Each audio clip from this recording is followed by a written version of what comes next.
ಸಂತ ಅಲೋಷಿಯಸ್ ಸ್ವಾಯತ್ತ ಕಾಲೇಜು ಮಂಗಳೂರು ಹಾಗೂ freshesworld.com ಬೆಂಗಳೂರು ಇವರ ಸಹಯೋಗದೊಂದಿಗೆ ಪ್ರಥಮ ಬಾರಿಗೆ ಮಂಗಳೂರಿನಲ್ಲಿ ಮಹಾ ಉದ್ಯೋಗ ಮೇಳವನ್ನು ಹಮ್ಮಿಕೊಳ್ಳಲಾಗಿದೆ ಎಂದು ಕಾಲೇಜಿನ ಪ್ರಾಂಶುಪಾಲರಾದ ಡಾಕ್ಟರ್ ಪ್ರವೀಣ್ ಮಾರ್ಟಿಸ್ ಎಸ್ಜೆ ತಿಳಿಸಿದರು. ಮಂಗಳೂರಿನ ಪತ್ರಿಕಾ ಭವನದಲ್ಲಿ ಸುದ್ದಿಗೋಷ್ಠಿ ನಡೆಸಿ ಮಾತನಾಡಿದ ಅವರು, ಇದೇ ಮೊದಲ ಬಾರಿಗೆ ಮಂಗಳೂರಿನಲ್ಲಿ ಮಹಾ ಉದ್ಯೋಗ ಮೇಳವು ಜನವರಿ 25ರಂದು ಸಂತ ಅಲೋಷಿಯಸ್ ಕಾಲೇಜಿನಲ್ಲಿ ನಡೆಯಲಿದ್ದು, ಈ ಉದ್ಯೋಗ ಮೇಳದಲ್ಲಿ ಸುಮಾರು 5,000 ಉದ್ಯೋಗ ಆಕಾಂಕ್ಷಿಗಳು ಭಾಗವಹಿಸುವ ನಿರೀಕ್ಷೆ ಇದ್ದು, ಸುಮಾರು 40ಕ್ಕೂ ಅಧಿಕ ಕಂಪನಿಗಳು ಉದ್ಯೋಗ ಮೇಳದಲ್ಲಿ ಭಾಗವಹಿಸಲಿದ್ದಾರೆ ಎಂದರು.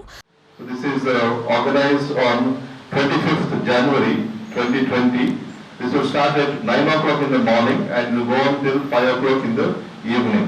This job fair will be there for the whole day.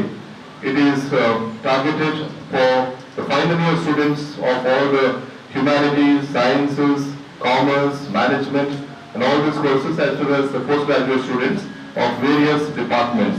So various companies are coming to the institution. About 45 companies have already promised that they will come. And almost 5,000 students also are expected. More than about 4,000 students are already registered. ಬಳಿಕ ಮಾತನಾಡಿದ ಕಾಲೇಜಿನ PRO Chandrakala ಮಾತನಾಡಿ, ಈ ಮಹಾ ಉದ್ಯೋಗ ಮೇಳದಲ್ಲಿ BA, BSc, BCom, BBA, BCA ಮತ್ತು ಸ್ನಾತಕೋತ್ತರ ಪದವಿ ತರಗತಿಗಳ ಅಂತಿಮ ವರ್ಷದಲ್ಲಿ ಓದುತ್ತಿರುವ ಹಾಗೂ ಈಗಾಗಲೇ ಪದವಿ ಪಡೆದಿರುವ ಉದ್ಯೋಗಾಕಾಂಕ್ಷಿಗಳಿಗೆ ಈ ಉದ್ಯೋಗ ಮೇಳದಲ್ಲಿ ಭಾಗವಹಿಸುವ ಅವಕಾಶವಿದೆ ಹಾಗೂ ಸಾಫ್ಟ್ವೇರ್ ಕಂಪನಿಗಳು, ಬ್ಯಾಂಕ್ಗಳು, ಸರಕು ನಿರ್ವಹಣೆ, ಸೇವಾ ವಲಯಗಳು, ಆಟೋಮೊಬೈಲ್ ಇತ್ಯಾದಿ ವಿಭಾಗಗಳಲ್ಲಿ ಉದ್ಯೋಗ ಅವಕಾಶ ಇರುತ್ತದೆ. ಇದಲ್ಲದೆ ಡಿಪ್ಲೊಮೊ, ಐಟಿಐ, ಇಂಜಿನಿಯರಿಂಗ್ ಅಧ್ಯಯನ ಮಾಡಿದ ವಿದ್ಯಾರ್ಥಿಗಳಿಗೂ ಅವಕಾಶವನ್ನು ಕಲ್ಪಿಸಲಾಗಿದ್ದು, ಇನ್ನು ಯಾವುದೇ ನೋಂದಣಿ ಶುಲ್ಕ ಇರುವುದಿಲ್ಲ.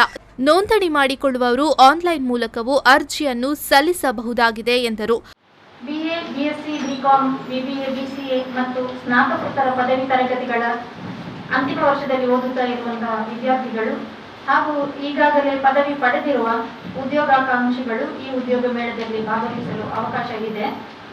ಈ ಉದ್ಯೋಗ ಮೇಳದಲ್ಲಿ ಸಾಫ್ಟ್ವೇರ್ ಕಂಪನಿಗಳು, ಬ್ಯಾಂಕುಗಳು, ಸರಕು ನಿರ್ವಹಣೆ, ಸೇವಾ ವಲಯಗಳು, ಆಟೋಮೊಬೈಲ್ ಹೀಗೆ ಬೇರೆ ಬೇರೆ ವಿಭಾಗಗಳಲ್ಲಿ ಹಲವಾರು ಉದ್ಯೋಗಾವಕಾಶಗಳಿವೆ. ಇದಲ್ಲದೆ ಡಿಪ್ಲೊಮಾ, ಐಟಿಐ, ಎಂಜಿನಿಯರಿಂಗ್ ಮುಂತಾದ ಅಧ್ಯಯನ ಮಾಡಿದ ವಿದ್ಯಾರ್ಥಿಗಳಿಗೂ ಕೂಡ ಇಲ್ಲಿ ಉದ್ಯೋಗಾವಕಾಶಗಳು ಇವೆ. ಇನ್ನು ಸುದ್ದಿಗೋಷ್ಠಿಯಲ್ಲಿ ಕನ್ವೀನರ್ ಡಾಕ್ಟರ್ ರಿಚರ್ಡ್ ಗೋಂಜಾನ್ವಿನ್, ಪ್ಲೇಸ್ಮೆಂಟ್ ಆಫೀಸರ್ ಕವಿತಾ ವಿವಿ ಉಪಸ್ಥಿತರಿದ್ದರು.